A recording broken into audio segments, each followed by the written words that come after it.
Hi there, it's Archie. I'm back for the ADHD Care podcast. I hope you're doing well. I'm pleased to say today I am joined by Polina Shkadron, who is the founder of Play to Learn Consulting, which is an organization over in the States. So Paulina is a trauma-informed speech and language pathologist, family communication and feeding expert who specializes in families living with autism, ADHD, language difficulties, and also some literacy difficulties. So today I want us to discuss all things, some of the amazing work that Paulina does in helping families, particularly the neurodivergent children, in terms of helping them master their own emotions and learn how to cope with some of those difficult emotions, and certainly that can influence their behaviors, and also supporting families as well. So I'm quite interested to find out more about this. So let's bring Paulina on to the virtual call. There. Hello. Hello. How are you? I'm doing well. How are you? I'm amazing. I'm good, thank you. Nice to speak to you. I'm really excited to bring it on to this podcast today and find out more about some of the amazing work that you do, particularly with neurodivergent kids and families. So just to maybe kickstart the conversation, really, do you mind just maybe start telling us a little bit about yourself, about your journey, becoming, particularly trauma-informed speech and language pathologist, and what was it that drew you specifically to this particular area in the neurodiverse world? Sure. Well, I've been in the field for over 15 years and I specialize more so, like as you get into the career, you're not really sure where you want to start. I gravitated toward, younger children and just explored different areas, schools, early intervention settings. And then as I slowly started getting into private practice, I was also lecturing at the same time. So I was an adjunct lecturer for 7 years at a university where I graduated from. So that also, like that part of the journey, um, also kind of like slowly transitioned into what I do now. And like it's just the way that I was, I think, lucky enough to be mentored in my graduate school years, where the program was really all about play and relationships. Like, of course, when you're in the field of speech language pathology, you explore many different options: pediatrics and geriatrics and hospital based and schools, just to find where you as a person want to land. Right. So I kind of landed here. Yeah. um, there's just almost, like a sixth sense when you get into therapy. There's like sometimes, parents or clients will ask, like, how did you know to do that in particular? Like, how did you know to respond in this way? Or how did you know that this like big emotional reaction where it was coming from? And like, yes, it's practice and it's expertise, and it's also like an intuition that you can't always teach. It's something that is just in you. And that's why I feel like I'm also lucky enough to be in a field that I found for myself. So it's a contribution to autistic and ADHD kids and their families. And it's also something that I enjoy doing because I do it every day. Yeah, excellent. You mentioned about using play relationship-based model in your therapy practice. So how Yeah. does this model differ from, the traditional speech and language therapy approaches? So the way that play is looked at, it's actually very complex, right? Um, it's based on a model that was developed by Stanley Greenspan and Serena Wieder. It's the DIR floor time model, and there are many intricacies in it that I don't know if many people are aware of. And so when you think about play, there's this preconceived notion that, like, oh, it's just, building with blocks, or there's like, dolls and you just feed them. And there are so many areas and levels that we look at as clinicians and therapists that tell us so much about problem solving skills and executive functioning and everything that's rooted in executive functioning, right? So organization of information, like planning and like critical thinking skills. You see it all when you know what to look for in in a child's play idea and schema. So the way that it's different is when, and this is also not just for a 2-year-old, right? Like in my practice, I see kids as young as 2 and all the way into middle school, right? So middle school play is still play. It just looks a little different, right? It's a little bit more conversational based, and it's still figuring out, like when we are, if take like a middle schooler, for example, when there is some kind of a board game that we're into, right? And like a struggle comes up, like inside the game itself, the way that they solve it is also very reminiscent of how they would solve other struggles that come up with peers or with family members, and helping them recognize that, like, this is what's happening for you right now. Do you realize that, like, this is also not just in, this therapy bubble, it's really for you to take with you to, like, how you handle an altercation with somebody else, or like what happens when mom and dad tell you a rule that you don't particularly enjoy, right? So it's still play. We're getting at, though, like higher levels of learning, right? So the DIR model, there are like there are social emotional domains, right? Like we talked about that. That's one of my main areas of focus, because it all comes back to regulation anyway, right? When kids are throwing down, whether it's a toddler or a teenager, they are still emotionally dysregulated, right? So and I tell parents all the time, like, all roads are always going to lead to emotional regulation, right? And it's not about like taking things away, punishment, reward, consequence. It's still the same thing, right? Whether you're saying, well, I don't punish, I just reward. It's actually the same thing. You're either then your relationship with your child, whether you're starting that young or figuring that out when you're older, then you're just a reward giver or receiver, right? And that's it. And then what happens, especially like what I've seen, right, for, let's say, ADHD kids, for example, like they'll start to lie to their parents because they feel like when they mess up, they can't tell them the truth because they're going to get punished for it, right? Like something's going to happen. So I have to start lying. I have to start withholding information. And I said this the other day to a parent who I had on a call, and her child is 8. And she was like, he's already doing that. He's already starting to lie. And where does that come from?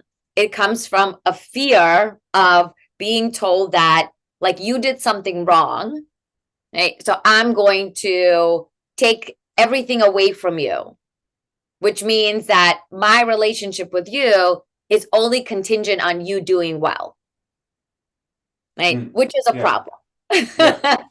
Yeah. You talked about viewing certain behaviors as not as misbehaviors, but as emotional or regulation challenges. Yes. Do you mind just explaining what regulation challenges looks like and why it's so important for families to understand the distinction?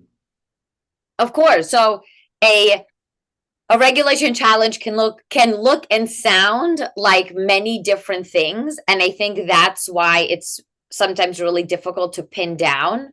So for a toddler who doesn't have enough language skills, right? It looks like, something ended that I didn't want this to end, and I'm going to throw myself on the floor, right? that's a regulation challenge, right? Like very common, right? Like don't want to leave the playground. Okay. How come? Okay. And instead of saying, well, you have 5 more minutes because time means nothing, it's like this, right? It's an abyss of like 5 minutes could be, an hour from now, right? So instead of like going the 5 minute route, which then leads to anxiety for the parent, well, I said 5 minutes, and even if it's not a toddler, let's say like the child went, yes, yes, okay. They just okayed you, and they didn't actually process the fact that when you said we're going to get going, what that means is they have to let go physically, emotionally of the idea of being on the playground.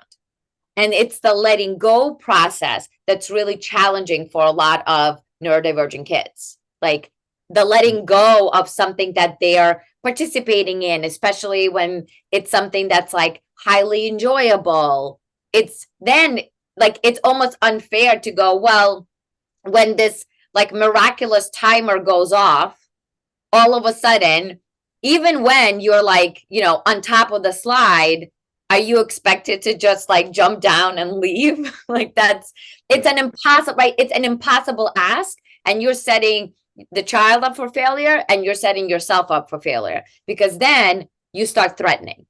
Then you're like, well, now we're never coming back to the playground, right? If you don't leave right now, we're never coming back. And it just becomes this like huge eruption versus like understanding that it's very difficult to part from something that's really exciting, because in the child's mind, it's, well, how come I have to let this go? Right. And they're right. Like I spend a lot of time telling, like when a family comes to me and going like, well, they threw down on the ground. I go, well, actually, they're right. And they go like, what do you mean? I said, well, take a look at it, which is the hardest thing to do, from their point of view, from this like 5-year-old mindset of like, what is going on here? Like, what about my friends, right? How come they're still on the playground? So Yeah. the nervous system comes in as to defend us, right? It's what it's meant to do. It's supposed to. So when like you have a child telling you like, no, I don't want to leave, it's their autonomy, right? And the only way that like you can figure that out as a parent is to also be confident in your own, like in your own parenting, right? And in the way that like you are, then I say like the way that you're raising your child, right? And it's very hard to do.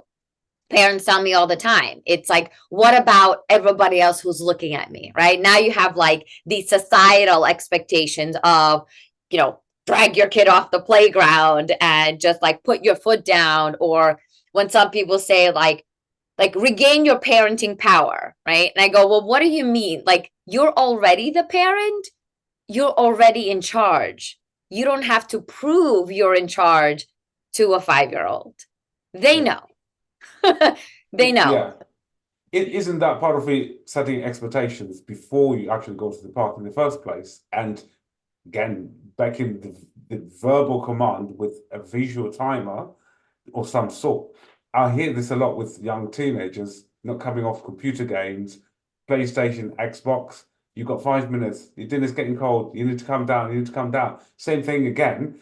I think some of it's to do with transition and the struggle with moving from one activity to the other. Yes. Without, yeah. And I think particularly neurodiverse kids, more so with the ones with autism as well, any change could be quite challenging. So what would be your tips for parents? I think you're about to go into that. What would you advise? So the first thing is to understand what a transition actually is. And transitions are, and you mentioned transition. So a transition is a very big executive function ask. It's a huge task. It's not just stopping one thing and going to another, right?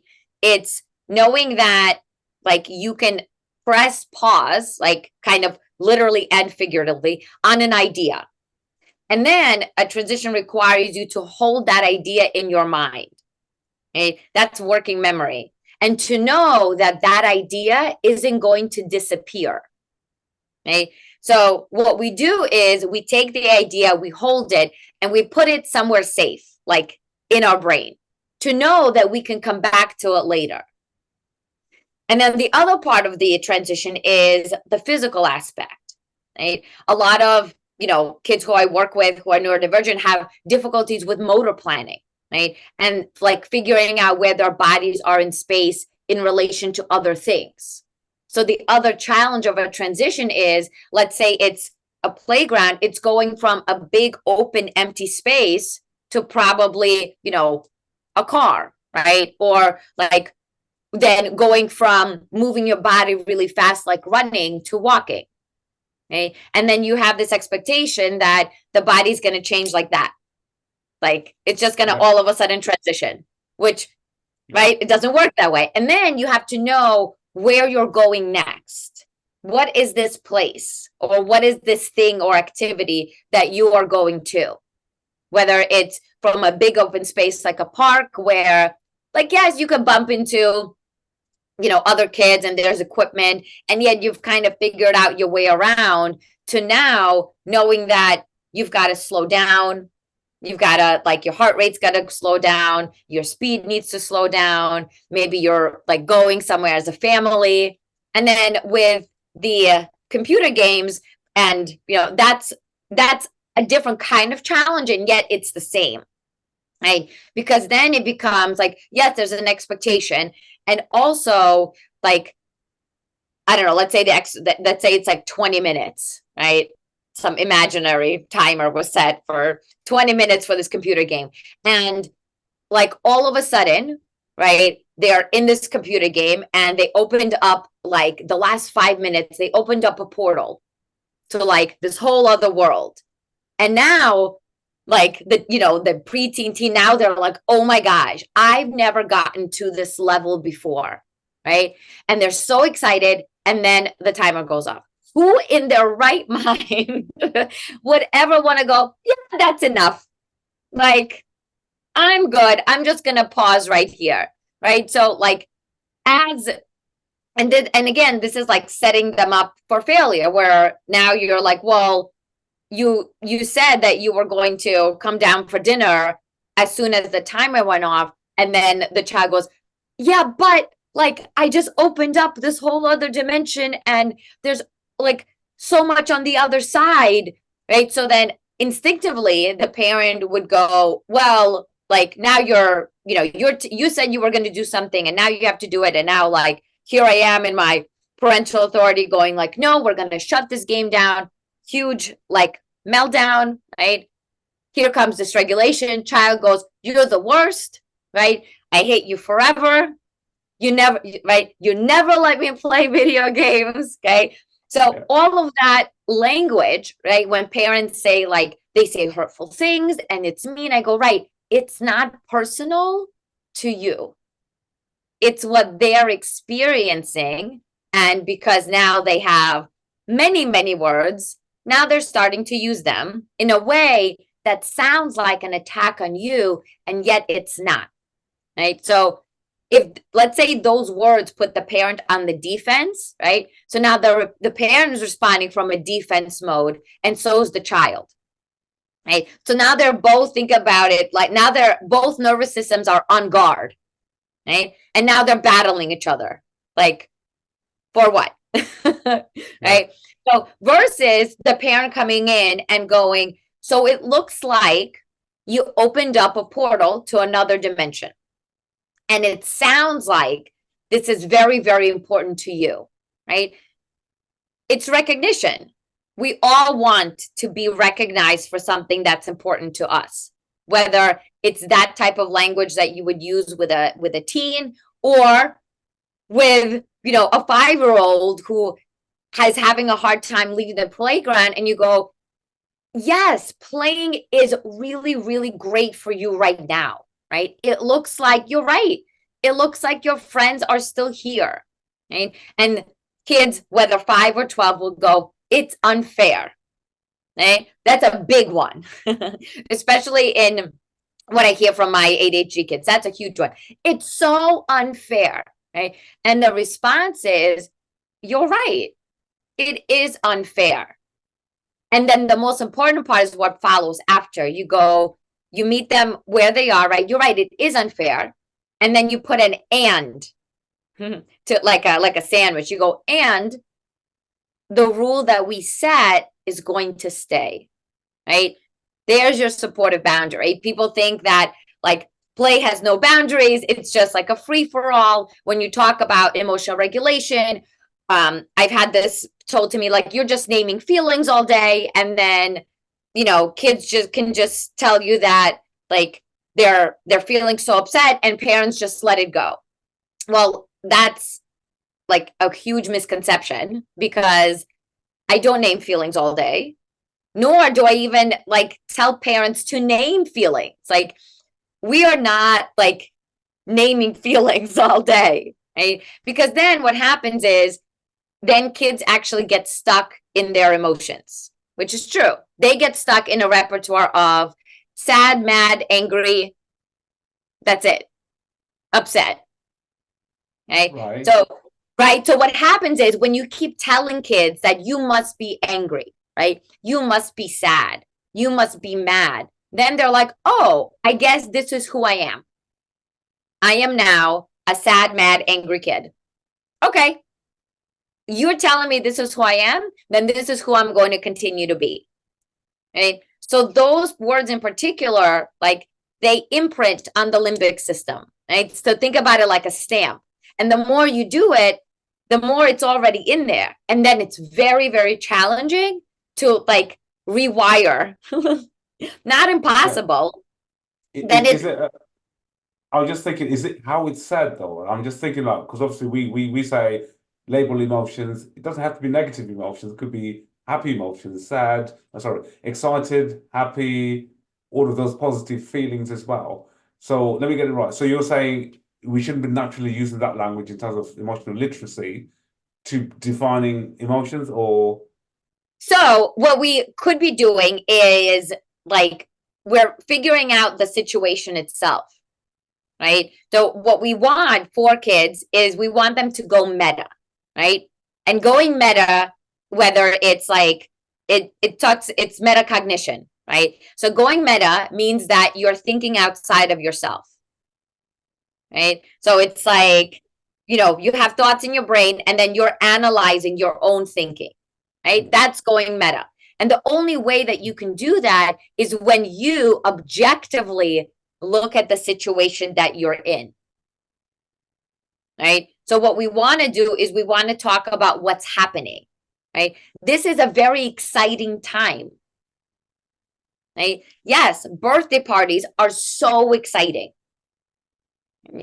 And it's very hard to look at all that excitement and know that you have to leave. Okay. So I'm still saying that, like, it's very challenging to say goodbye to your friends, to let go, right? What I'm not saying is, like, you must be sad to leave. right? Okay. You see that? So it's like such a slight difference, and yet it makes a difference in everything, right? And then kids will tell you, like, they will start saying, like, I feel sad. And you go, yeah, sadness does come.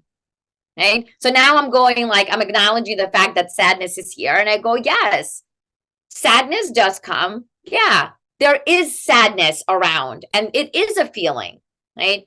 Sadness does happen when, like, you're watching your friends and you're the one, like, who has to leave, right?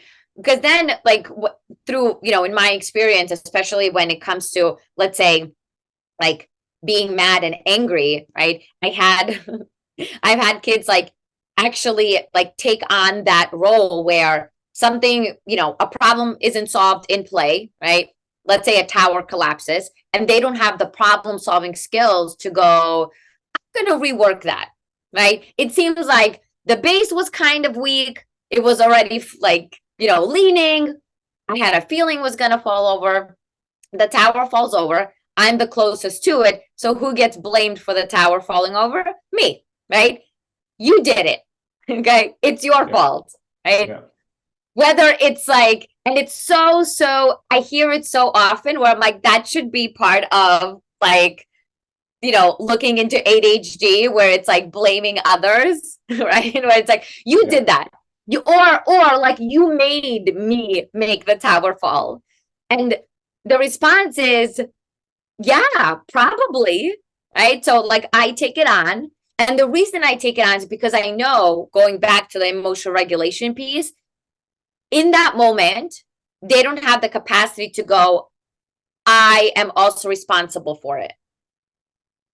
Okay. Not yet. It doesn't mean that like I'm always going to be taking things on to say, like, you're right, like it's on me. In that moment, I go, I don't have anything to prove to go, actually, you messed up. Right? Mm. That's not the time to do that. Like, not every moment is, let's teach them something. So Mm. in that moment, what happens is the nervous system can very quickly go into, you did this, so now I'm going to be on the attack on you because my tower fell, you're right next to me, it's your fault. Right? Mm. So then what happens is I've had kids go, I am angry, kind of like literally, I am anger, they themselves, right? And it's because everybody has told them, you must be angry, you must, like, it's like like a forever loop that they've been told, versus going, that was really tough. That was really tough. That was such a hard thing. You're right. The tower fell over. That sucked. It did. Yeah. And like the other thing is like when kids are in that state of emotional dysregulation, telling them to use a strategy, like that's also asking them to like climb, the peak of Mount Everest. Like it's not possible. They're not, like, their brain isn't in that state. They're like full on, I am gonna either like go on the attack or like throw things in the room because like I don't have capacity to handle it, right? And this is where like the relationship approach comes in, where they need an adult there with them who is going to be regulated themselves to go, it looks like you're having a hard time. Okay. I am just going to take things off the windowsill, right? Not like I have to be here, you're not allowed to do that. Okay. Like I'm going to, let's say I'm going to remove objects that I just don't want thrown, in particular. Yeah. I'm going to take these things down and I'll be here with you. I'll be here with you. And I have parents often ask me all the time, what happens when kids get physical?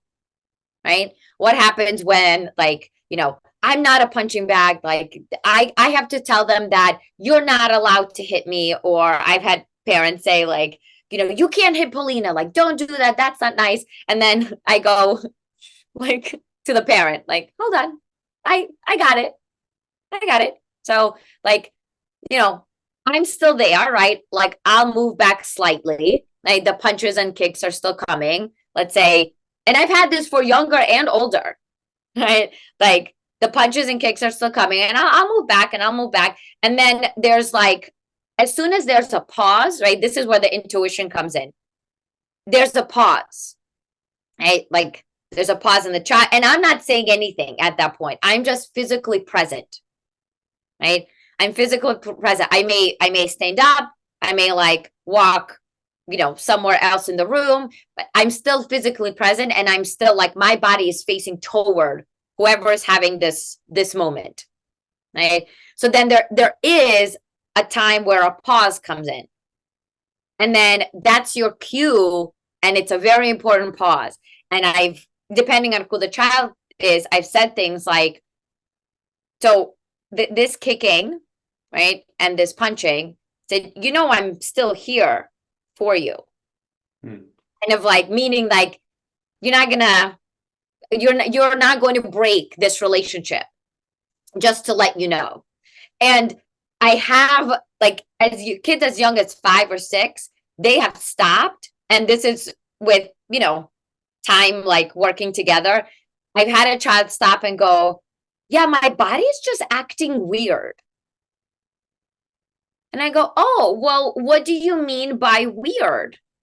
He's like, I don't feel so good. Like I didn't say that, right? And then we figured out that, like, it could be anything, too hot, too cold, right? Like the nervous system is revved up and like not enough resources to handle a change that was so small. Okay? And then like we handle it. Or like there's a pause, and I've also said the same thing, like, I'm still here for you, I can stay. And I've had older kids say, like, I need time by myself. And I go, great. Okay, like I can step outside and be right outside the door. And then I always go, does that work for you? Right? I don't want to make that decision for them to say, I am leaving you here to deal with everything that you can't deal with. Right? That's where like timeouts come in. That's the reason timeouts don't work, is like, like you're in a timeout. What you're saying is, I can't handle whatever it is you're going through, and your little nervous system, I'm going to assume that you can handle that on your own, right? Which is very unfair to ask of like a young nervous system. It's sometimes unfair to ask of adults also, right? Yeah. So like in that state, when I've had older kids tell me like, I need like, and we've shut down the lights in the office, right? They've said like, I don't need you here, or like, I don't want you to be here. And I go, okay, I'll be right outside the door always. Does that work for you? And they'll go, okay, that works. And I go, great. And then here comes the timing piece, right? People always ask, well, like, how long is it? Like, how long do we wait? How long do I stay? Right? Sometimes it depends, right? So like for me, when it's in a session and I know that I have another client coming after, right? I could tell, and this has happened for an older child. I'll let them know. I said, so you're going to hear the doorbell, right? I'm not setting a timer. I'm just letting you know. You're going to hear the doorbell, and the doorbell is going to announce that somebody's here. You can stay in the waiting room for as long as you need. I am going to need this space back. Right? And it's the smoothest transition, right? That okay is an actual like, okay, I got it. I leave, mom, dad, for this particular child, right, are waiting. Dad's like, what's going on? Like, where is he? And I go, he's just taking, and I said, he's taking a moment. He's taking a moment. He knows that somebody's coming. And when that doorbell rings, he'll be right out. So there's a trust piece also, right? Like we've established that I trust you in here. I also trust that you're not going to wreck the place. And we have that back and forth. So even before the doorbell rang, he came out. I think like dad wound up going outside. So this is like a huge piece. He came out, kind of walked around in the waiting room, and then said to me, are you going to tell dad what I did? And I was like, well, what do you mean? I feel like we had a disagreement, something happened, and we resolved it. And he goes, oh. And he said, it's up to you. You can share with dad that you had a hard time and we figured it out, or you don't have to share with dad. Right? So it's less about I'm going to tell on you and more like I feel like we solved it. Like you can, if let's say like it's still on his mind, and that's also like a constant or a theme where it's like something's just like on my mind and I have to get it out. And I go, let's say this is still on your mind. It's up to you. You can let mom know, you could let dad know that you had a hard time, and then you could let them know what worked for you. Because it looks like, right, like from where I'm standing, that the disagreement we had, we worked it out, right? So that's the relationship piece where, like, again, whether it's with a 2-year-old or a 12-year-old, the relationship is the core. It's just the extent of the language changes a bit. Yeah. I'll come back to the time-out statement you made. I just want to ask you about the bottom-up concept that you discussed rather than the top-down approach. Yes. Would you want to explain more about that and maybe use an example in a real life sort of setting? Sure. So when we talk about it's all when we talk about like working from the bottom up, it's still brain based, right? And a lot of the work, sometimes when there's a disconnect or when there's a miscommunication, it's because the child is like operating from, a fear state, right? Or operating from like full on like emotional dysregulation, which then goes into fear anyway, right? So that's the bottom. And then the adult is attempting to reason with them, and that's from the top, right? So it's kind of like they're in the child, like in the basement, and the adult is giving them directions from the attic. Like it will never work. It'll never work. So the goal is you take the trip as the adult all the way down to wherever your child is, okay? Whatever that discomfort is that they're going through, and you meet them there, right? So you regulate first. That's the regulation piece, where it's like you're having a tough time, something's really hard for you, this game didn't work out. All right, I'm going to be here. Okay. Not the parents tend to jump into fix it mode, right? Let me show you something else you could do. They don't want you to fix it. They don't need you to fix it. They need you to feel like and communicate that so that they could see that it affects you as much as it's affecting them. It's validation. Okay? Yeah, it's validation. It also has to be genuine, where it's like, oh, like that's the worst, right? When child's like, I lost the game. You go, that's the worst, right? Instead of, you'll do better next time, right? Like, no one wants to hear that. Adults don't want to hear that. And I remind, parents and other professionals that all the time. Like, as the adult, when you've had a pretty, like, sucky day, right? Do you want your significant other or your partner when you come home to go, tomorrow will be better? You're like, but what about my day? Like, what about the terrible coworker? What about the traffic? Like, what about my boss? Like, but I'm here. You're telling me that it's going to be better tomorrow. I don't care about tomorrow. I care about the now.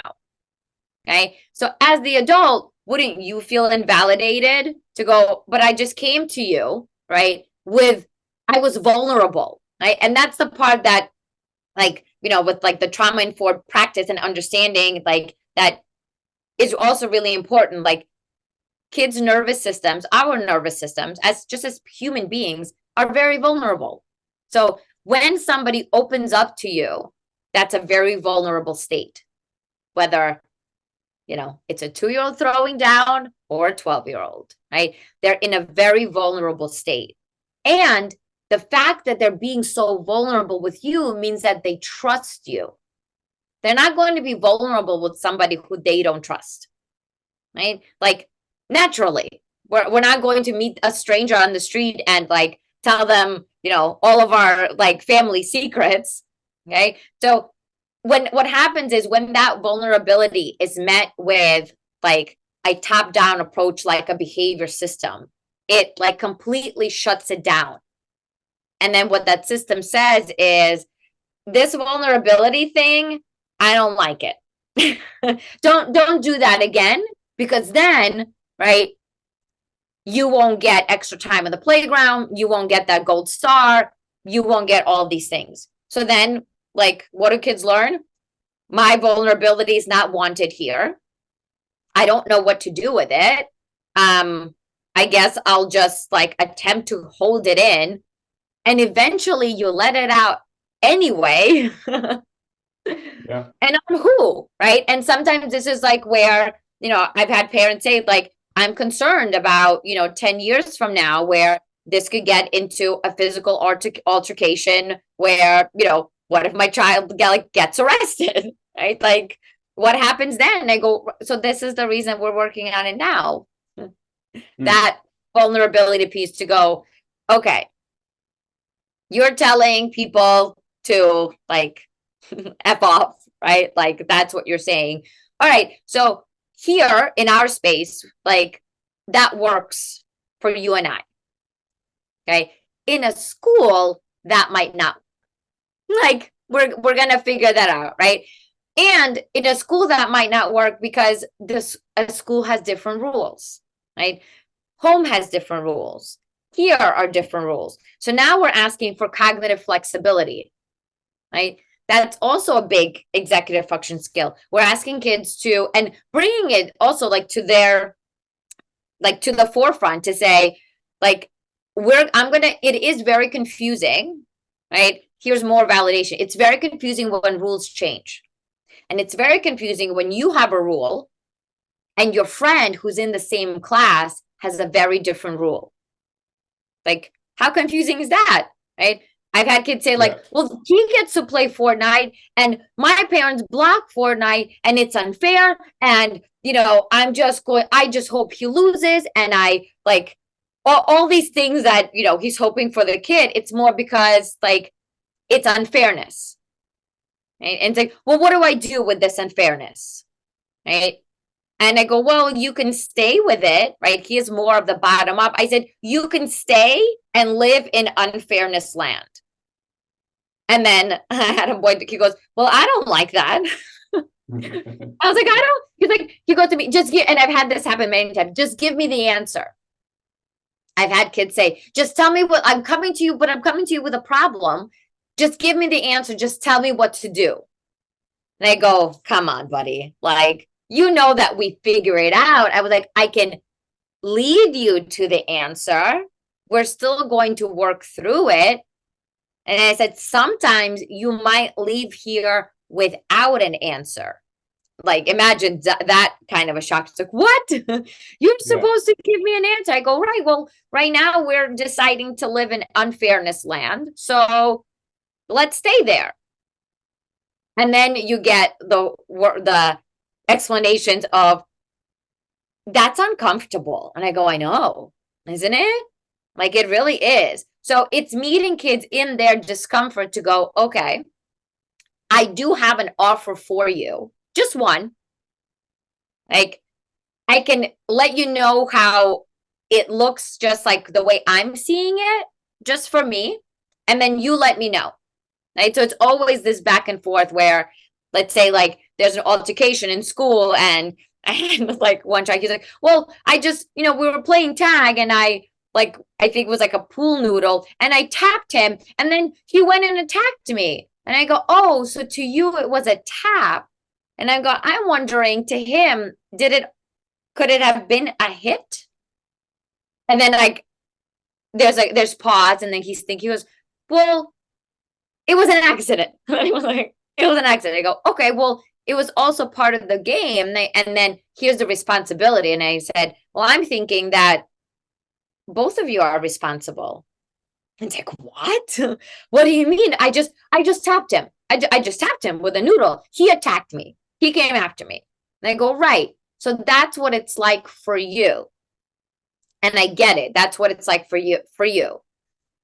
I'm just letting you know that it could be, right? Like, here's its possibility, right? And we do it all with words, all with language. Like, it could be a little different for somebody else. It could be, right? So I'm not saying you must take the perspective of someone else, right? What I'm saying is I'm opening up possibility of it could be. It's just like what I'm wondering.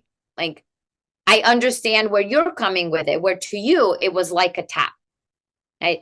I'm just thinking for somebody else, it could be like a harder tap. And then I have a feeling that it's both of you. Both of you have, you know, responsibility. Like, both of you played a role. And the response that I've gotten was, oh, like, and a realization of like, oh my gosh, like, I did have a role to play. Right. So that's like the part about, and this is still play therapy. This is still like play relationship based. It's just it just looks different for an older child, right? I'm just like digging a little bit deeper because they can handle the language, right? And even for, I'll give you like a really great example. He's like preteen. He had come in, and there's a dual diagnosis, autism and ADHD, right? So, and there's also like anxiety, everything that comes with it. Came in and said, you need to, like, I have a problem, you have to fix it for me, of course, right? Like, okay, like, what's happening? Because I said something to my class, like I revealed something. Here's vulnerability, right? I revealed something to my class, and now they are going to like have all these thoughts about me, right? So like I revealed something to them because we were having like a group discussion, and now they go into this like catastrophic mode, right? So like the child, like, what happens when like they'll tell all their friends, and they'll tell like, now the whole world is gonna know about like all these things I said. And I go, oh, well, that sounds like a really big deal, right? Knowing that, to me, I was like, they're not going to tell anybody. Like, however, I'm not going to lead with that. I'm not going to say, don't worry about it, they won't tell anybody. I'm going to lead with, that sounds like a really big deal to you. And I go, okay. What it also sounds like, right? So now we're getting deeper, is that it's very important for you what other people think of you. And he goes, yeah. And I said, okay, how important? And he was like, I don't know. I go, okay. So I have like, tools at my disposal. So I have a pretty big dry erase board. So I took out a marker and I drew a pie. And I go, this is 100%. Also knowing that he likes math, right? That's the reason that I pulled it out. Like, you have to know the individual child. And I go, okay, this is 100%. So how important is it for you? Like, what percentage of that, like in your mind, takes that up? What other people think of you? And at first he was like 50. I go, great, 50%. And I said, I also know that school is really important for you. And he was like, oh, okay, so maybe not 50. He's like, maybe. And then like went down in the percentage of what other people think about him. And then we added school, right? The importance of that. That was a percentage. And then like he caught on, okay? Because with older kids, there's also a buy-in, right? Like they have to buy in what I'm selling, right? So he bought in to the price, and I go, well, like, what other things are important to you? Just like, now we're going grand scheme. And he's hilarious. He's like, well, there's also like my love life. And then he goes, I'm not concerned with that until 9th grade. So you could put that down, just put 0. I was like, fantastic. Okay, we'll put 0. And then like, as we started figuring out like what's like actually important for him, that 50% initially started shrinking. And then I go, oh, I think like what other, like the thoughts that other people have of him, and what he revealed. And then we got to the point where I didn't minimize it for him. And that's the most important part. He realized that it's important, and yet it doesn't have to take up a lot of real estate in his mind. It doesn't have to take up all of his mind's real estate. And I go, okay, so out of that, like, that's like a fraction of it. And he goes, oh. And I was like, well, all the other parts looks like they add up to like almost 90%. And he goes, oh, so I guess, yeah, all right, I could live with that. Like, okay. And it like wasn't an instantaneous of, I gave him the answer. Like, knowing him, and this is where like the individualized part also comes in play, and in therapy that's relationship based. You have to like, you got to know the child. You have to know the client. And like, I know him, and I know that making it like a little bit more mathematical works, right? Because I know how his mind works. And then he's like, and then he made his own list. He goes, okay, so that still puts me in like an A range. Like we went in, he goes, and then let's say like he goes, well, what happens like when like, people's like, he goes, when people's like love lives take over and then it's like 60% and then they only like the rest is, they're not focusing on academics or whatever. Yeah. Is like, well, what is it like for them? He's like, then, they get a D or like that. I go, well, maybe like, I know that for you, this is really valuable. And maybe to them, like, it's something different, right? Here's perspective. He goes, all right, like, I guess, yeah. He goes, I wouldn't let myself get into the D. I was like, great. Okay. But I'm thinking, like, Yeah. even let's say it does happen, like, we're still here figuring it Yeah. out, right? So Mm. instead of me like feeding him all of these strategies to let's think about it a different way, I'm meeting him. Here's the bottom up, right? I'm meeting him where he is. And then based on his capacities, his knowledge, his interest, I'm taking that and I'm like leading him through the process. And now he's at the top. Now he's like critically thinking. And then I didn't tell him to let it go. He was like, I can let it go right now. I'm good. I can let it go. Like I've settled, like my mind has settled and I've let it go. And it happens like when, even younger kids can get, I've had emails from parents saying like, my child is stuck on a thought. Like, how do I get them unstuck? Right? Well, you have to meet them where they're stuck. And let's say they're still stuck. It's because there isn't a sense of closure. Right? There isn't a sense of closure for them. So it's up to us to keep digging to figure out like, how do we help them gain closure on a thought that's stuck? How do we help them let it go and like really let it go to know that like they can separate themselves from that thought so that the thought isn't as overwhelming? And that's a process of therapy. Like that's how it works through play. Yeah. Yeah. What strategies do you find most effective for enhancing communication between parents and neurodiverse children? To listen to their kids, to like, Okay. to really listen, like not just hear the words, hear what's like underneath the words. Like that's really it, like you don't see my whole t-shirt, but it says like let kids lead. And it's leading, it's allowing them to like not just lead the play and lead the idea, it's also let them lead the conversation. There are so many times where I've had to ask, I've had to go to parents like, I have something important to say, like, because then like parents want to interrupt and they want to correct and they're like the child is telling them what happened from their perspective and right away the parent goes, well, that's not what happened, right? And I look at the parent and I go, hold on. one moment. This is what happened for her. For this 8-year-old, this is how she's like figured out the situation. This is what happened for her.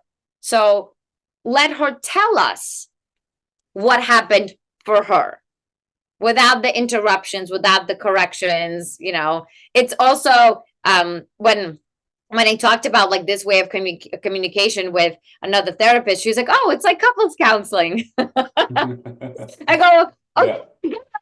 Like she was like, yeah, it's like, let your partner speak and then you give them like your perspective, because I said, okay, so I guess like it's still communication, right? So, and when there's a disagreement, there's always the disagreement happens because one person's communication style doesn't match the other person's communication style, right? And we're talking about kids and parents. And what happens most of the time is that parents attempt to prove that their way is right, right? Yeah. I've set the rules, I'm in charge. And I go, they know. They know. That's the parental authority, isn't it? I was just thinking about that. It's as parents, naturally, that's how we gravitate towards I'm the parents. You go into this authoritative mode, Yep. and again, that top-down bottom-up approach that you was discussing there, instead of just fostering understanding and see Right. where your young person's coming from, particularly the ones that have neurodiverse needs, such as ADHD in this case, which we know. I think we're focusing on the emotional dysregulation element as much as Yes. there's all these other elements of the executive functioning as well.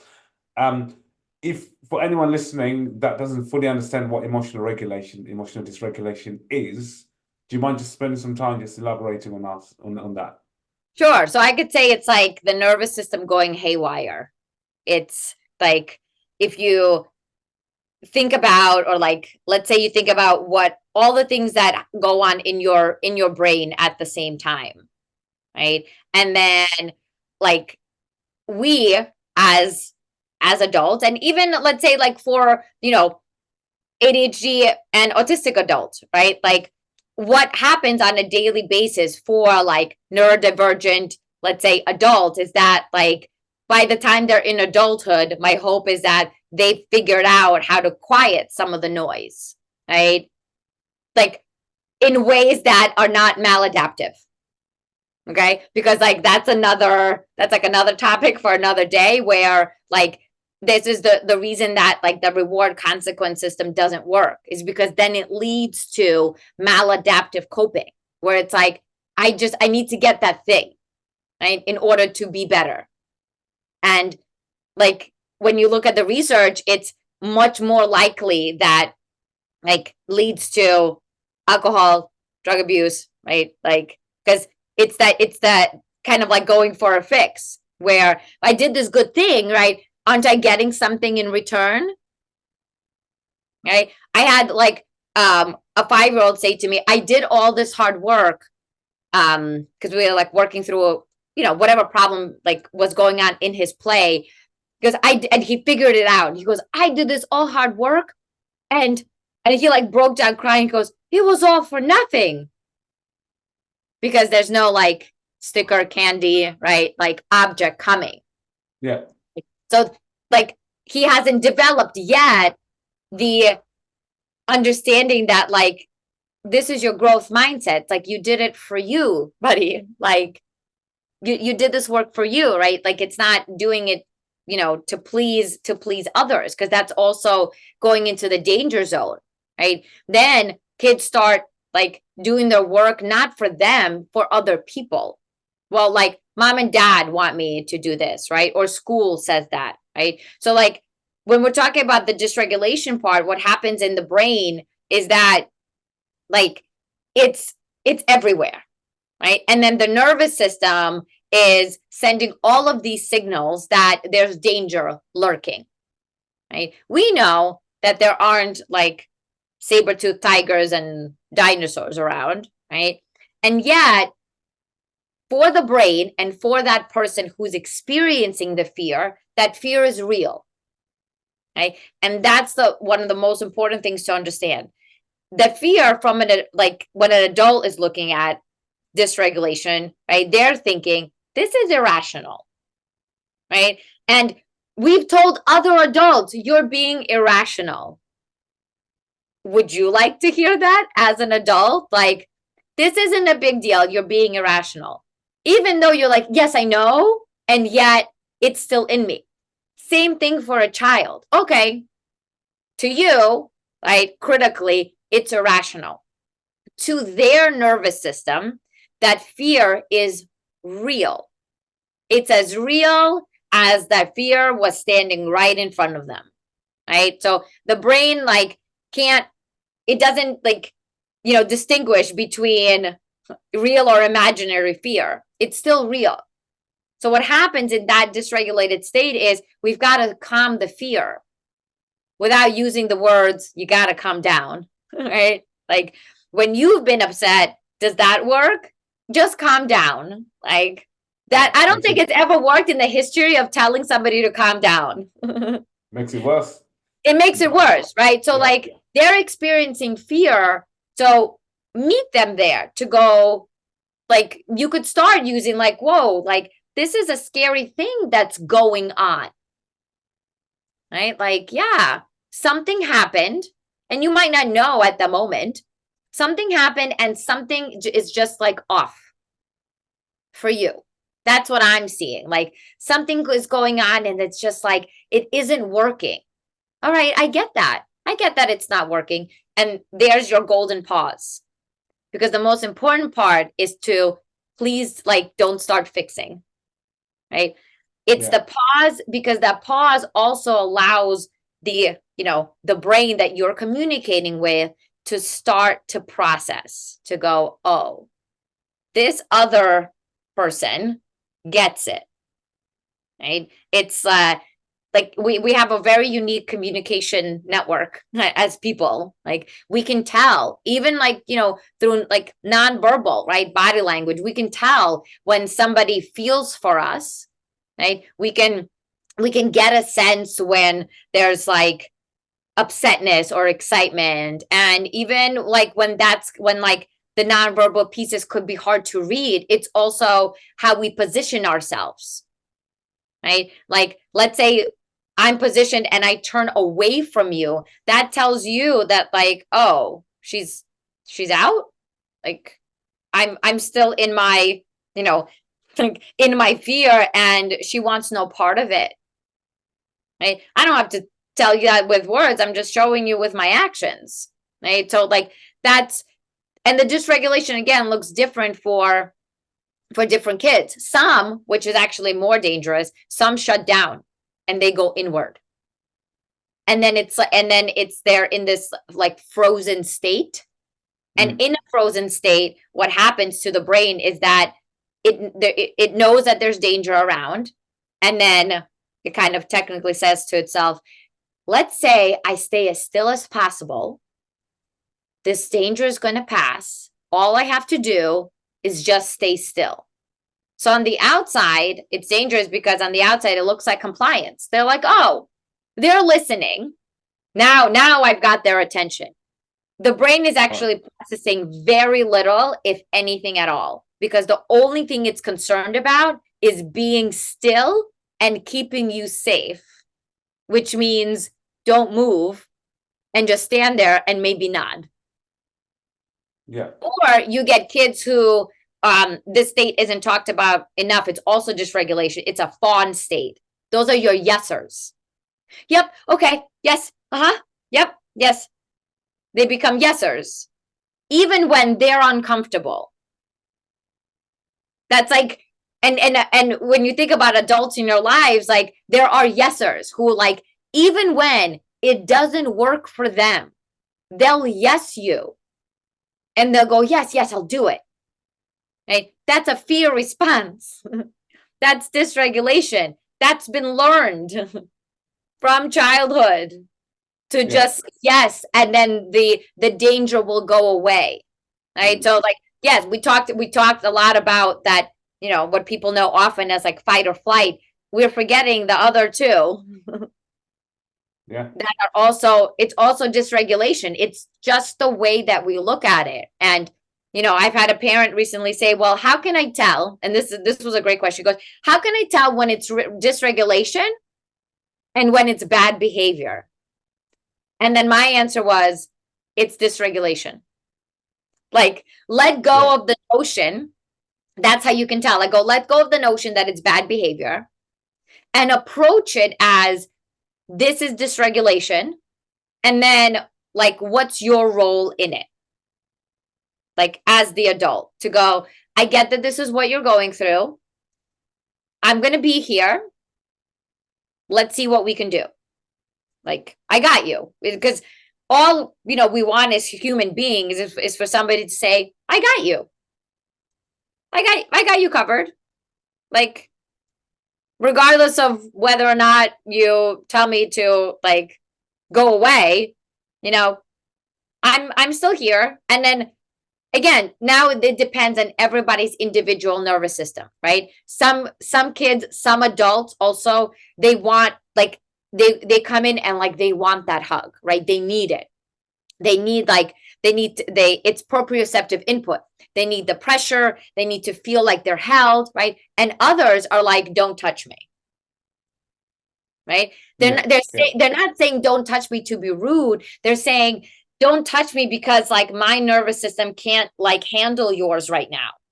Like, you can be here, just like keep your distance, because I don't need a hug, right? And that's like part of the repertoire sometimes, where it's like maybe they just need a hug. And I'm like, not everybody. Like, not everybody wants that hug. Some just go like, I'm gonna be here and you can occupy this space, just like please be farther away. And like that's what we've got to like really read into in order to understand like what's the need, right? And dysregulation is always an unmet need. Always. There's some kind of unmet need. And when you meet that need, that's where the nervous system starts to go, oh, okay. Like I can I can start to like regulate a little bit with the help of somebody else. And then as kids get older, then you teach them about the need. You go, it looks like this happens when like you have a hard time with this, or like am I close here, right? Because I'm also like reading cues, and then it's up to them to make the connections to go, oh, so I'm annoyed with mom and dad because like so and so, and I go, yeah, that sounds like sounds about right. Yeah. I want to talk about two things you mentioned before, timeout and also about rewards and consequences. Let's start with the rewards and consequences, because you said that that's usually isn't as effective as what people think it is. Right. And certainly when I think about, parenting, training and all of this and that, that's something that's really been kind of championed, and parents have advised to use a lot of consequences and rewards. Are you talking about how it's the way that we use it as parents? Because when I think about rewards and consequences, I think some of the benefits, it sets out clear expectations, it teaches kids problem-solving skills, it helps to some degree with self-regulation as well. It promotes that consistency, accountability. So do you want to just explain what you meant by it's not as effective as what people think? Yes. So there's actually a really great book called Punished by Rewards. I think everybody should read it. And so the misconception is that like, oh, it's working right now. I go, sure, like a Band-Aid. Yeah. You wouldn't put a Band-Aid though, like, on a broken limb, right? Yeah. Okay. Maybe it works right now as a Band-Aid would. And maybe you're seeing that like, wait, well, there's progress and they're like doing better. And I go, great. What happens when you take out the reward and consequence system? And then what? Right? So what's happening is with rewards and consequences, you are forever fostering a fixed mindset, right? I'm going to do something to get something. I'm going to do something to get something all the time, versus like coming into a challenge, right? And having internal drive, right? This is where grit comes in, right? Like, have you heard the term? Like how do we make like gritty kids? This is where grit comes in, where it's an internal drive to go, that's a challenge. I'm going to attempt it. I could fail. And then let's say when I fail, I'm going to figure out a different way to go for that same challenge. And then I'm going to feel success.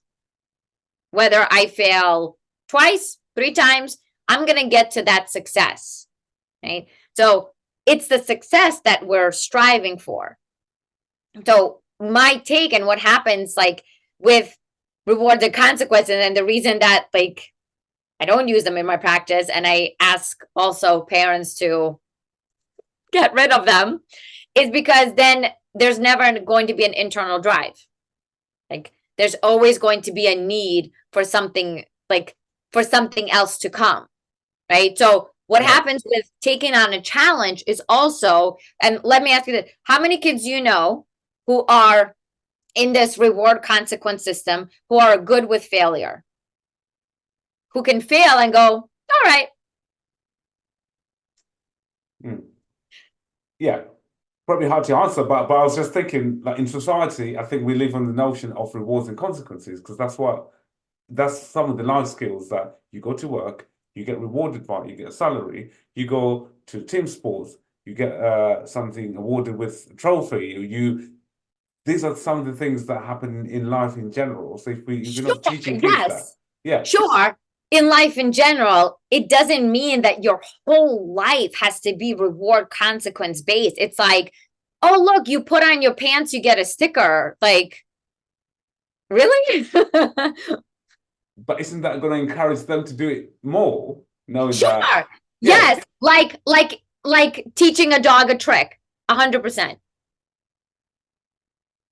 I can teach a dog a trick and teach them to roll over and give them a treat, and of course they're going to do it more. if we don't use consequences, where's the fear of them doing something without worrying that, oh, I might get in trouble for this? Because that's the whole point of consequences, isn't it? Okay, what kind of a consequence are we? All right, so a young person's using bad language, swearing, for example, and there's no consequence of them doing that. What is Okay, it that we want to stop? We want to address the use of language, don't we? And we want to model using appropriate language here, and knowing that use of negative language isn't acceptable, and it leads to this consequence, yes, so that's top down. And right? what I'm going is, where's that need to curse coming from? What is it? What is it like? There's still an unmet need, right? Where's that coming from? When you say where's what coming from in terms of the need for them to use the negative language, I Yes. mean, Yep. it could be all sorts. It could be learned behavior. It could be to get a reaction. It could be not being able to verbally express how they're feeling and having to go to a certain extent of using a language, which is a negative way of getting attention, which they know they're going to get attention from the parent if they use bad language. Because I know sometimes kids, when they're being good, they don't get the praise and the notice, the recognition, and then they notice that bad behavior attracts attention, which is still a negative attention, but it's still attention. So there could be an element of that in that as well. And it all comes back to its connection. Kids are going to seek, adults seek connection also. Kids are seeking connection. They want to make sure that you'll show up for them. And they're going to test boundaries all the time, right? I'm not saying that like supportive boundaries don't exist. Of course they do. They're there to support. They're not there to punish, right? Those are two very different things, right? They're there to support, right? So, and it happens like, and it goes back to, what you said, like when I said, the parent asks, like, what's the difference between like just bad behavior and dysregulation? I go, let's just go to dysregulation. That's what it is. It's dysregulation. Okay. And when you're kind of like in the eye of the storm and you see your child like spiraling, right? And they're cursing, right? Here comes like, your bad language. They're cursing, they're spiraling. They don't even know what they're saying at that point, right? So then what happens is when you punish after, right? You're like, that thing you did when you weren't like capable of controlling yourself?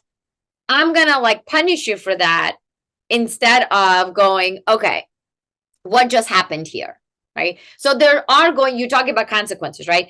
There are sometimes going to be like consequences that like come up, right? It's as simple as, let's say, you have like, you gave a child, I don't know, a cookie on a plate, right? And then you go, okay, remember, this is the cookie that you have, like, walk slowly with it to the table, right? Or something, or let's say it drops, there's no cookie. And the child's like, oh yeah, I'm going to test it out. I'm going to run to the table and the cookie drops. Okay. And then it drops and then you're like so upset. And then it's like, well, I want another cookie. And you go, oh man, that sucks. Like, remember, like, we've got to, there it is. It's like, I know the cookie fell. Like, I'm so sorry that the cookie fell. Right. And sometimes the inclination is like, okay, well, just get him another one this time. Right. And then you go, all right, well, here's your initial like learning process of, he tested out, like, knowingly though, like you have to know like when it's no, and you could see like the twinkle in a kid's eye where it's like they're gonna do it anyway. Like, Yeah, they're yeah, gonna do it. yeah. So knowingly they're like, all right, so mom, dad, they told me that this cookie could fall. I don't believe them. I'm gonna test it out anyway, because that's what kids are supposed to do. And I'm gonna run with this cookie. And now it fell in the dirt. And now I'm upset. Right. So instead of going, oh, well, this is your consequence, you deserved it, you go, all right, well, I guess I think like it fell. I remember that like your body moved really fast, and it's very hard to run and to balance a cookie at the same time. And now the cookie's in the dirt. And now we've got to handle the cookie being in the dirt. There's your life consequence, right? So like, it starts small and it starts there. And like with the with the language, and like that's definitely a hot topic where it's like, well, I will not let my child like curse at me, like I'm not allowing this. And we go, okay, there is still a way to like figure things out around it, where let's say that it's like you don't want to be that like withholder of things, right? Where like you could only do this when you stop yelling at me like for 5 times. Okay, and what happens after does that mean like the 6th time I could yell at you? Right? Where it's like, you'll Yeah. get this video game, right? Like I've had parents ask me, like, all right, so you'll get this video game when like you can control yourself and not yell for 5 times. And I go, great. Does that, so they'll get it, and then they'll yell at you at the 6th time, and then you'll take it away because they've yelled, and yet you told them it's only after 5 times, right? So Yeah. it gets you in this forever like cycle, right? Kind of like Yeah. on a wheel, and you're always going to be stuck there unless something changes. But isn't that about setting clear expectations, though? I'm just thinking about if clearly there is a bad behavior which involves violence or some degree of destruction of property, and yes, fine, you can say it's an unmet need, but in that moment, which leads me to my next point about timeout, because that gives people a break, that gives the young person a break, that gives you, a parent, a break as well, to pause before you then decide what to do with the young person. Yes, fine, it could be an unmet need, it could be something that they're trying to express, which in that case was through a violent behavior, action. Well, Why violent, like, because when you're saying a young person, you're saying like, a 5-year-old, like, Oh, or sorry. destruction of property, like punching through the walls. Well, okay, let's take, yeah, that can happen to a teenage as well. So, a teen who's displaying that unsafe behavior, which Okay. can cause issues for them and also for anyone around them. So so obviously, clearly, as a parent, I'll be thinking clearly there needs to be a consequence there before we go into even a discussion about I can, validating their emotions, feelings in that time. And naturally, what people would do would put them, I wouldn't say time out, but let's focus on the consequences here. So what would you say in that situation? So When there's in clear, that yeah, situation, I would go, what was the childhood like before we got here? Punching through walls doesn't just happen. Because then we're looking at, is that now, like, you're saying that it's learned, and I'm saying, like, is that now a trauma response? Is that now like full on like protective mode? So the more you punish, like, you're just continuing like that cycle of it's just punishment. And like, yes, what I'm saying is like, what happened to get us to this point? A child doesn't just wake up one day and like starts punching through walls. Like it just doesn't happen.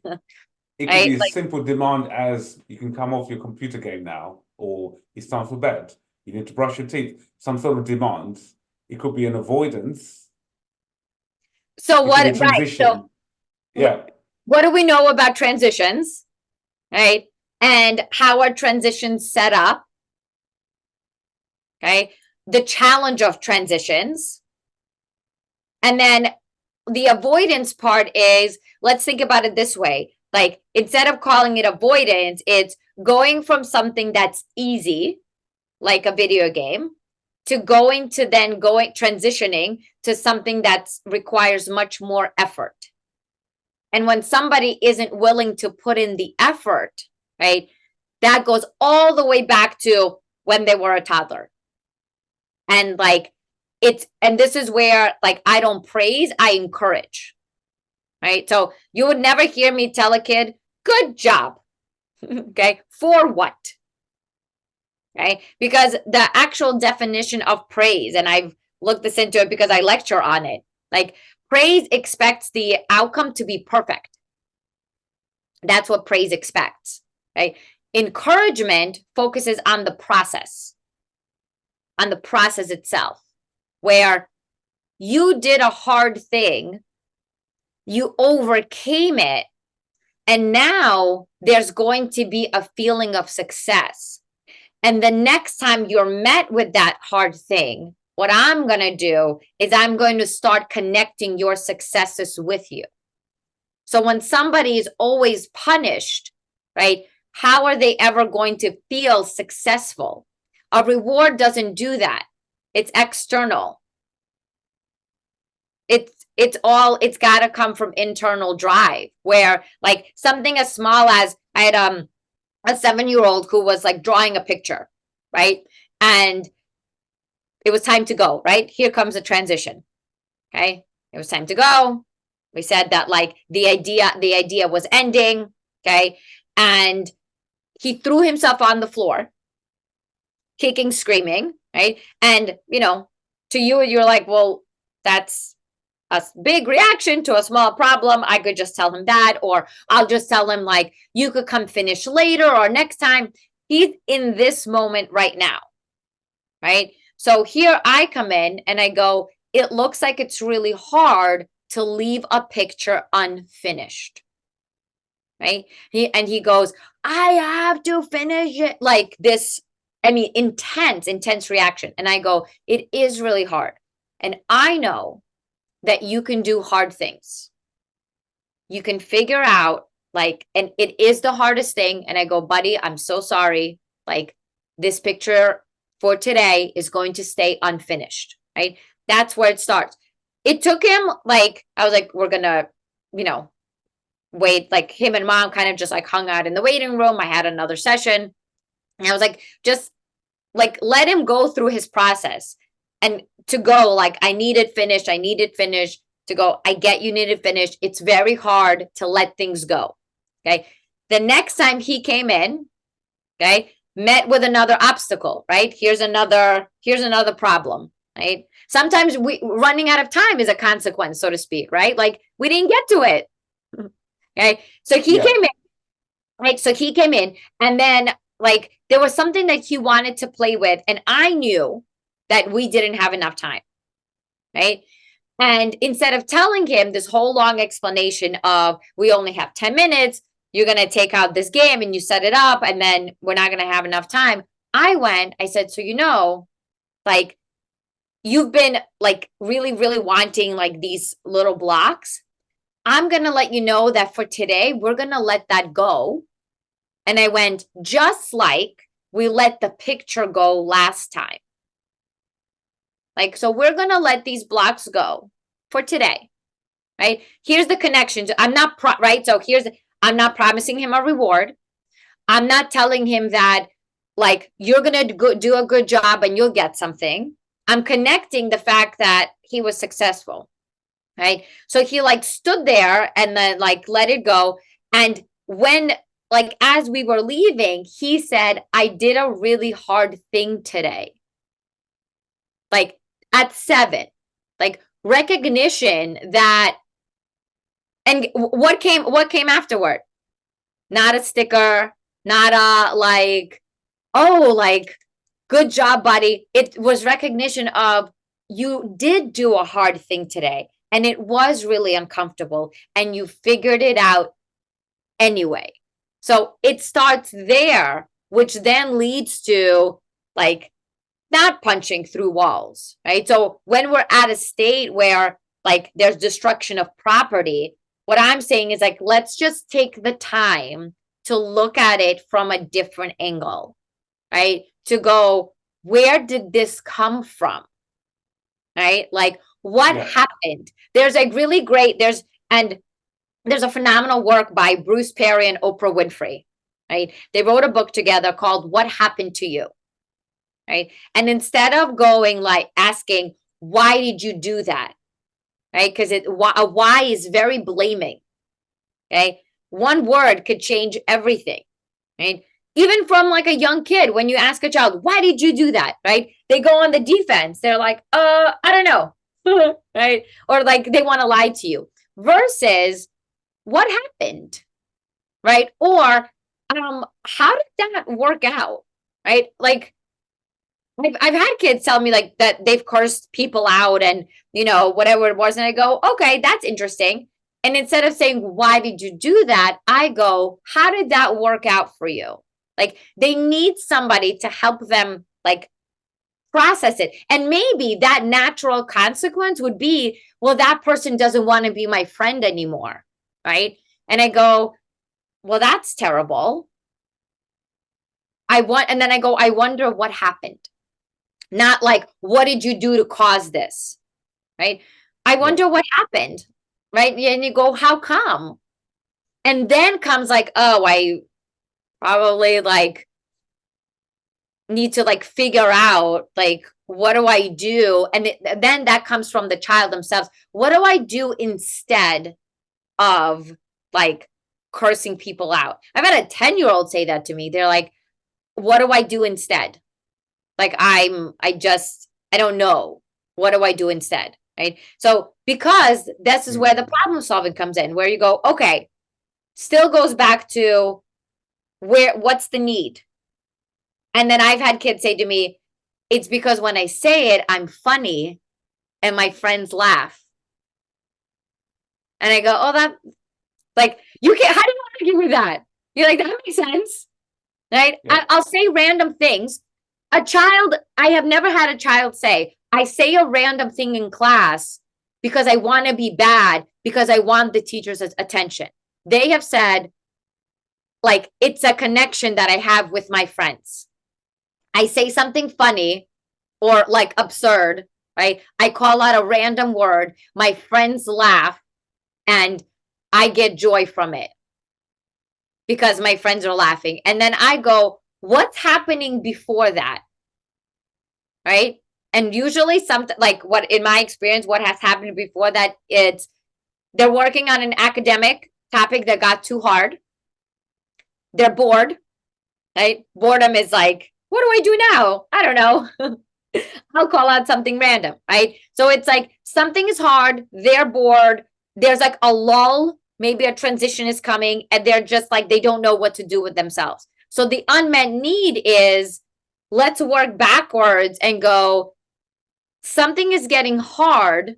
Okay. I want you to recognize it because you've done it here. You have said, this is too much.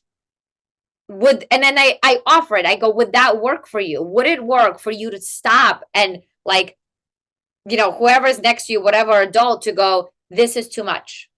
Like, what a great way to solve a problem versus standing on a table in a classroom and like calling out, obscene things. It's hard for schools. I'm just thinking about teachers that have 29 other kids in the classroom to actually do what you described there. And because usually what they naturally do is they will use their behavioral policy, rightfully so, where the young person might end up then throwing chairs or doing something that's deemed unacceptable. they wouldn't be thinking about unmet need or emotionally dysregulated in that situation. Certainly with ADHD, you then think impulsivity, they act without thinking. They haven't thought about the consequences, have they? Because they can, because and it's exactly what you said. So how can you think about a consequence in the future when you can't picture your future self? That's a skill. The impulsivity comes with, I need to do it now. The now is the only thing that's important. So for ADHD, there are 2 time zones, now and not now. That's it. Like, that's what exists. And like, you could talk to like ADHD adults also. Like, there's a great work by Gabor Mate called Scattered Minds. He talks about have you read it? Like, Yeah. It's phenomenal, where it's like, he also talks about himself, where it's like, he goes, I knew that I have, a meeting in like 20 minutes and it takes me time to like, take a shower, do all these things to get there. And then he goes, I also know it's not happening now. Like, you go, well, like, it sounds like it's nuts, right? Like, how do you not plan for that? That's the ADHD brain. And yet, like, you figure out through, like, it's the recognition part though also, right? You're like recognizing that I know I'm going to have a hard time, or like, I know that I'm going to impulsively act or react. What do I do? And then you get like a network around you where it's like, I'm going to signal somebody when I know it's coming, and they're going to know what that signal means. So like, I understand the classroom situation. And then the other thing that I would say is, it sounds like the system isn't working. So when you change the system, you're not just changing it for the ADHD child, you're changing it for the school, right? It's a system that like needs to change in order for it benefits all kids. Like, the type of language that I'm telling you right now, it's not just for ADHD kids, for autistic kids. You could use it for all kids. What a difference it would make when like a child does something wrong or makes a mistake, and a parent, instead of saying, why did you do that? They go, I wonder what happened. Or you had this plan to sneak out and go to the movies. You got caught. How did that work out for you? Right? Versus like, now I'm going to blame you and like all of these things. Like, how did that work out for you? Oh, it didn't quite work. Okay. Yeah. Or, like when kids start driving, right? How come they get into accidents? Impulsivity, right? Like, not thinking of consequences. And that, like, for when you look at like information about ADHD, like, individuals with ADHD are also more likely to get into car accidents. They're also more likely to be aggressive drivers on the road, because like something happens and like that impulsivity and like kicks in. And when you don't have the skills to recognize that within yourself, which starts, ADHD doesn't just come up when you're 30. You're like, oh, there it is. It's been there. Yeah. It's been there, right? So like now it's like we've missed time, right? So like I've started with, I don't particularly work with adults. I work with the parents though. And like when I start talking about like the needs that their kids have and what's going on for them, I've had parents look at each other and go, oh my God, I do that to you. Like, to their partner or spouse. Like, oh my gosh, like my child is me. Like, I do that too. And I go, right. And like, you're not in a coma, so we can still rewire. Like, it'll take longer because you're an adult, you're 35, 40 years old, and you've already had all these years of practice of doing the same thing. So it will take longer for us to figure out your unmet need and to rewire, right? It'll be quicker for me with a younger child. Sure. Not enough has been done the other way, where I'm like, all right, we're going to start from scratch. With a 10-year-old, I will also start from scratch to go, this is what you've learned. This is a habit that's been formed.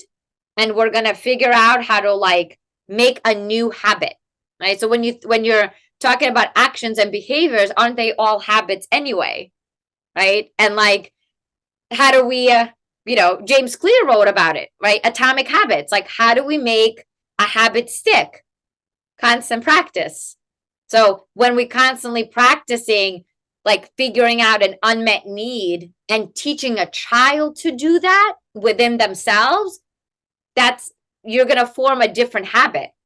You're then going to have somebody who actually pauses to go, oh, that's not what I meant. Like, to almost get there. And then, like, how amazing is that kind of self-control? And I've seen it, right? And it's very challenging for ADHD to have that kind of like self-control, right? To like almost go there and like, oh, like have a fist and like look at it and look at me and then go, oh, like there's like, I've got something else like that's coming up for me. Right? It also doesn't come like, it's not like a light switch. You can't turn like, that's the important part about emotional regulation, right? You can't just be like, feel better, feel worse, feel better, feel worse, right? Like it's a dimmer. It's more like it's coming, it's soothing. It's not like there's always going to be, and the other important thing to know is that there's always going to be fluctuations, right? There are some days, and it's the same thing for adults. There are some days where we wake up and we have enough capacity, right? We're like, I'm going to take on the world, right? World, here I come. And then there are other times where you wake up and you're going, I am cranky and I have no idea why. And that spoon in the sink, like, how dare you leave that in there, right? How many times have I told you to wash the dishes? On other days, you'd be like, spoon in the sink, I'll take care of it, right? It's the same thing for a child. They're not going to wake up with the same capacity every day, right? So punishing them for not having enough capacity, you're saying that like you just have to do well all the time, right? And when you're not doing well, we're going to take things away from you. We're going to punish you because your battery is down. So instead of like powering you up, I'm going to go, this is what you did wrong. And I'm just going to start taking everything away from you, which severs the relationship that you have with me. Next point is the timeout, linked with everything you just said there, because you said that's something not as effective as what parents are taught. Everything you're saying, kind of, if I think about parenting courses and parent training, I'm sure parents listen to this. This is something that parents have been told. I'm a parent myself, and I use timeout. And there's me sort of questioning, starting to think, okay, I find it beneficial, clearly, and I think because it allows me the space to calm, and it just breaks whatever situation we're in with the young person. If it's a difficult situation where we just need to take that break, 5-10 minutes, whatever it is, and it's non-physical, it's safer, it's, I don't know, it provides that self-reflection. It gives everyone a break as well. What did you mean that it's not as effective as what people thought or what people think it is? So who are you leaving like a 5-year-old to self-reflect because they don't have the capacity for self-reflection? As opposed to having a break. They're taking a break from the situation they're not self-reflecting, but it's a pause. You mentioned about a pause. It pauses before we start to think about solutions in terms of, okay, what do we do with this situation? How do we address it? You as the parent, and for the young person, less so the young person, but more you as the parent. So it's also about like, then you're saying, I'll take a break. What's happening though for the child is you're saying that like what you're going through, your discomfort, right, is I'm not dealing with that. So I'm letting you deal with it on your own.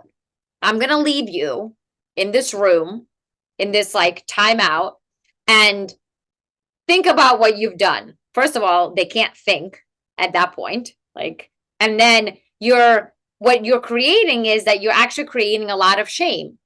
And then they come out and you're expecting an apology. right? You're expecting, and I'm sorry. And then what that leads to is over apologizing, right? And like, what's an I'm sorry even?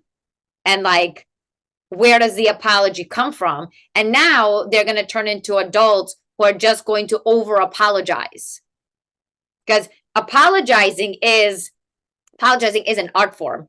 There's actually a psychology of apologizing, right? Like, you cannot force somebody into an apology. That apology is got to come from them. And let's say that like it's both the parent and the child who were like, it was a complete disarray, right? Like, yes, you're not going to send your child to timeout. You as a parent, right? Like, you can go, I'm going to get a drink of water, use the bathroom. I'll be right back. Right? Meaning like, here's your time, right?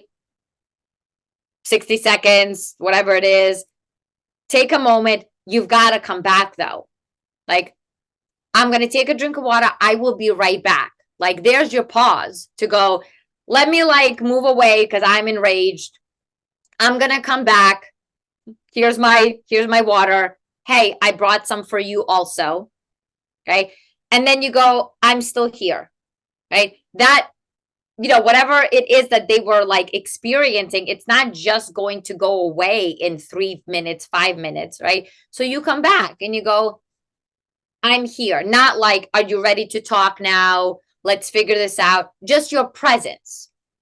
Right. I'm right here. And then what comes after the fact is like, now there's been a break in like your relationship.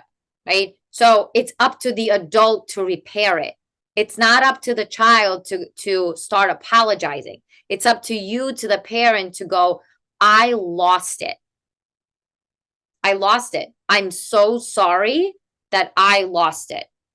Okay? And that's sorry, like that's heartfelt. You mean it. And the other thing is, when you do apologize, okay, there's no expectation that the person you're apologizing to is going to accept it.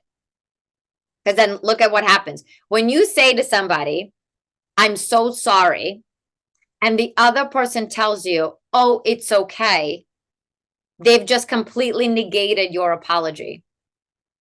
You're like, but like genuinely, like, I'm so sorry, right? And they go, ah, don't worry about it. It means that your apology is meaningless versus going, I appreciate that apology. And I've had that with younger kids too, where like I've had kids say to me, I'm just going to apologize just in case. Or like at, 11, I'm just going to say I'm sorry just in case. I'm like, in case of what? In case I do something wrong. Like, that fear is due to the fact that they had been in timeouts before before I've met them, where it's like, I'm just going to say I'm sorry. Like, that's it. I'm just going to apologize, and just in case I do something wrong, right? So it's also working through, like, what's the language of the apology? Where is that coming from? And you as the adult, like, you're the model, right? Like, what are you apologizing for, right? And let's say your child goes like, that's okay, daddy, like, about yelling. You go, actually, it's really not okay. Like, so then you're teaching them to stand up for themselves. Because then when they tell you, imagine this, you're the one who's yelling, right? You go, I'm sorry. They tell you it's okay. What you're teaching them is other adults who come into your life, when they yell at you, that's expected. They'll just apologize for it, and you have to take it, right? Versus, a kid going, that doesn't work for me. You're yelling, Dad. That doesn't work for me, right? And it should stop you in your tracks to go, oh man, like, I just yelled at my kid, and my kid went, that's very loud. Like, that's very loud. This isn't, and kids will tell you, like, the great thing is that kids are brutally honest. They will tell you like exactly how it is. So that's the thing with like the timeouts. Like, yes, you want that break. It's also really important to like figure out, what am I leaving the child to deal with, Okay. We're not setting a timer on these timeouts or breaks, right? Like what you're modeling when like you're going, all right, I'm going to get a glass of water is you're saying, I've got to regulate myself here because you're completely dysregulated. Your nervous system, like you can't, a dysregulated adult will never regulate a child, right? Like when you're dysregulated as an adult, right? The reasons that adults are like, well, I'll just use timeout, like that's a you thing. Like that's your dysregulation. That's you going, I can't handle it right now. So Yeah. instead, right? So like instead of that, like go ahead, take a moment. And you go, I'm gonna take a moment. I'm gonna be right back. Literally right back. You go, you get a drink of water, you come right back, and then you just stay in silence. Like you've got to be like with them in the same space. They cannot be in like by themselves, like going through their mind like I'm a terrible person. Mom, dad doesn't want to be near me. But I've seen time at work. Sure, And for now. What happens yeah, 10 years from now? I get what you mean, like the long-term impact of it. But just to clarify, timeout doesn't often just result in the young person being sent to another room. It could be within an activity where they're just being removed from that activity and just take a few minutes away from the game in the same room, but not taking part. So that's still timeout as well. So for what though? Like what's the All depends what happens. If they are not following the rules, being disruptive, or I don't know. If yeah, let's say it's a game, not following the rules, they're becoming much more disruptive or anything of that sort. Giving so them warnings. right. So here come the warnings, right? So Yeah, you're already seeing that they're becoming dysregulated. It's not disruptive. They're becoming dysregulated. And they're not following the rules because the rules don't make sense to them. Or the rules are bringing up so much like fear of the unknown, especially in a game that's like based on chance. So you do it preemptively instead of coming in and going, like, what's a warning? It sets off alarms in the brain, right? You've already sent them into a fear state versus going, hey, I'm noticing that this game is getting really tough, right? Like your body is getting really tense. That's what I'm noticing. Like, how about like, I'm going to be like right next to you? Like, and then you go, it could happen, right? So it's usually like they're thinking they're going to lose. That's what it comes down to. Who wants to do that, right? They're like, well, I want to win. And you go, winning is really important to you. I get it. Okay. Like, I'm going to be here with you. Like, let's figure it out. Let's say they throw the game board, right? They're already past their capacity to handle it. And you go, okay, I get that happened. You are not like, it's not like, hey, you go sit over there. Like, how about we figure out what happened? Okay. You reset the game for the other kids and you go, like, I know that you want to play right now. I know. I get it. Like, it's part of the game. It also looks like the game is really hard. So, like, what is it about this game that's really hard for you? So, kind of like an adult, like you're calling an audible. You're like, I'm going to take care of this for you. It seems like it's too much, right? So, I'm going to take it on because I could take on the stress of the game and it seems like it's very challenging for you to take on this stressor of the game. Like that's where we want to go with this. And again, like it starts young, right? It starts young, you build it up, and what you want to build up is for a child to go, this is becoming too much. And I'm telling you, it has happened. Right? It's a process that works. I have had kids 6, 7 years old, like come into a playground and then know that it's becoming like, I guess like prior to working with me, with a family, like being in the chaos. And then like, while like again, like this whole play thing is a process, right? Understanding and recognizing that like something's happening internally in their nervous system that's gonna set them off. And I am telling you, I had a child, and this is like, it was a parent story. The child came up to the mom and went, "This playground is becoming too chaotic. We should go."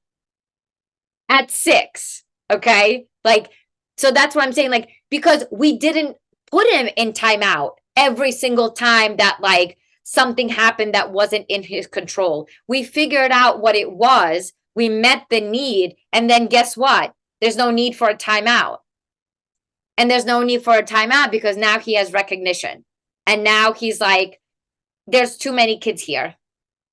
Knowing that it could lead to, I might push somebody. And I don't want to put myself, right? Here's the like, he can do that now. He couldn't do that a year ago or before. Now he could do that. Now he could evaluate and go, I am imagining my future self. I know where this leads, and I am going to put a stop to it, and I'm going to ask to go home.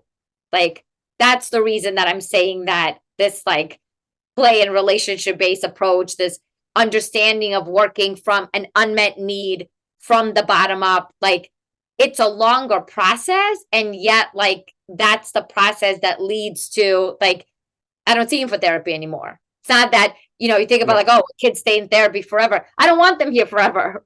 Like, let's figure out what's going on. Let's give the parents the skills.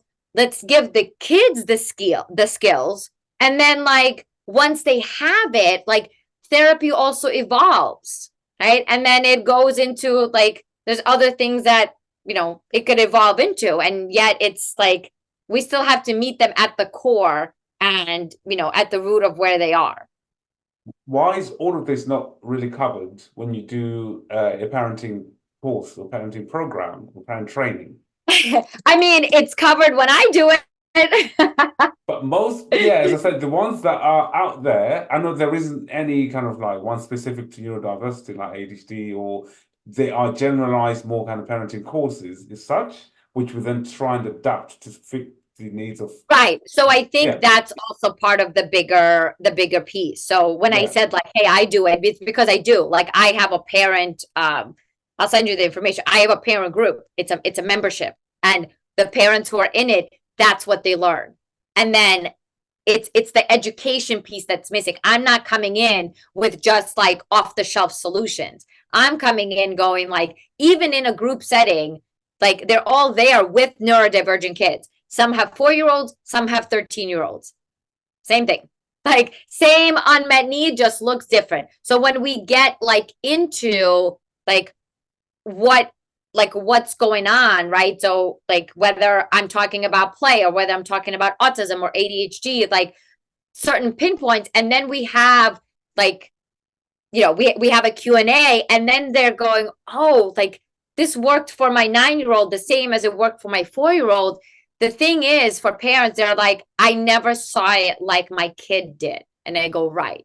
So the problem with most parenting programs is that what they're not teaching you is, what is your child looking at this situation as? Like, how can you take on their perspective? And I've had parents say that's the hardest thing to do. I don't know how. And I was like, right. So I'm going to show you. I'm going to show you how to take on the perspective of your 4-year-old. I'm going to show you how to take on the perspective of your 10-year-old, where like, this is what they're going through. And when you recognize it, and I had a parent recently say to me, like, I didn't realize that when an event ends for her particular child, an event ends, and it's like, it's so exciting, and he is distraught. He is like crying for like weeks at a time because this event ended. And she's like, I keep telling him that there's like new things coming, and then there's going to be another event. And I go, right, do you know what you're actually not addressing? I was like, he's grieving. And she goes, oh my God. I was like, it's grief for him, right? In his like, he's neurodivergent. I said, it's grief. It's loss. So like, let's help him through the grief and through the loss, right? And I gave, and like, we talked through it. And the next time, and I was like, I'm sure there's going to be another event. And she was like, I did the thing, the thing that you told me with like the grief and the loss. And we recognize it. And then and then she goes, and then like, he stopped, like, he didn't cry, as like, it stopped. I go, right, because you met the need. You met the need. You met him. You recognized that he was grieving because, like, as something so exciting ended, and instead of promising him something in the future, right, you figured out what it was, right? So it's no matter how you slice it, it's an unmet need somewhere. You just got to find it. So that's yeah, in a nutshell, that's basically what you're trying to say, that parents should look at things as most likely there to be an unmet need. What we tend to do is gravitate towards the behavior and focus on the behavior and the expectation that we have of put too many expectations on the young person as well. And certainly us coming from the parenting authority where we have to exert this, I'm the parent, you're the child, listen to me sort of thing, rather than looking at it as, honestly, I think parents are busy people. Sometimes when you have more than one child with neurodiversity, sometimes you might have four. That requires a little patience and time. Yes. I'm sure parents listening might be going, it's all well and good, but when you are dealing with other things going on at the same time, you've got other kids to look after and stuff. Sure. Yeah. And then there's always the process after where you go, like, I messed up as the parent to your child. I messed up. Like, and you've got to own that instead of like, they'll forget about it.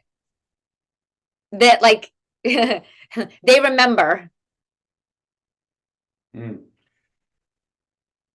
I don't know how to move on from that. I think I know. Remember, well, we can, I think it's also like, a great place to like, for us to like take that pause. They remember because the body remembers, and that's in the trauma literature, right? The body remembers. Like, they won't specifically know what you said to them. They'll know what, like, the body will know what it was like when that happened, when there's no repair that comes after it, when there's no like, let me walk you through like what I did there. Like, this is on me. I'm going to take responsibility, because then kids are not responsible for your feelings as a parent. When I've had parents say, like, I've heard parents say to a child, you're making mom sad. And I was like, he's not responsible for you. Like, you're saying that your 3-year-old is responsible for what you're going through? No. You're responsible for you. You're also responsible, like, for your child, right? It's a lot. It's a big role to take on as a parent. So, like, the other, important piece to leave here with is that, like, as a parent, like, when there's a struggle for you, you've also have to look at how you were parented and like where that came from, to go, this is how, like, I've had parents say, this is just how we were raised. It's how I was parented. I was like, right. So let's raise your kids in a different way. Like, this was ingrained in you. This is how you were parented. And you're seeing that there's a disconnect. So instead of keeping the disconnect going, let's work on like raising your kids in a different way. On that point, certainly I agree. I think certainly parenting styles, that's something that's very important when you think about raising children. And as you said there, looking at how you were parented as well, being brought up. I know some parents are very authoritarian, some are very passive, and all these different kind of parenting styles. How does a parent work out what kind of parenting style that they have?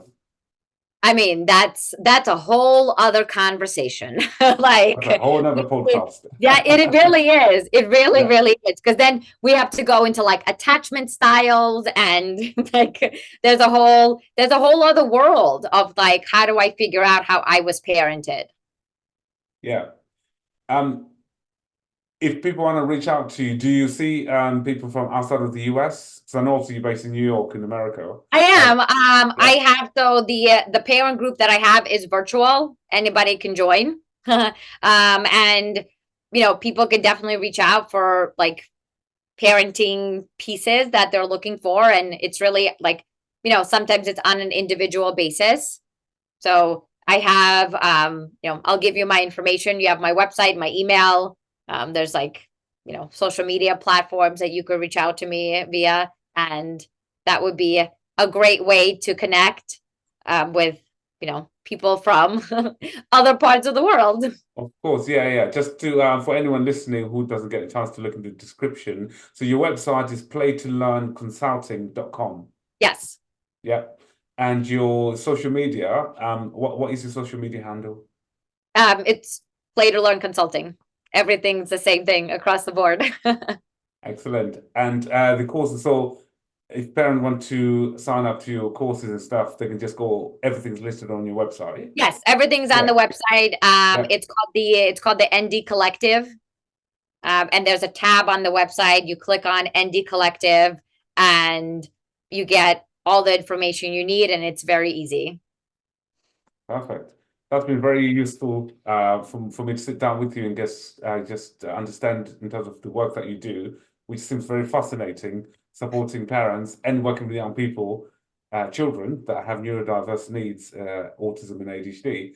And I hope that I follow your journey and see, where this goes in the future. And I'm hoping that anyone listening will find this useful as well. And we'll be able to take a few things from here. Certainly, I have. I've learned quite a lot, and I'm making notes. So great. Yeah, it's been really, really good. Nice to meet you, Paulina. You too. I'll leave you to go. Take care. All the best. Take care. See you later. Bye. See you. Bye.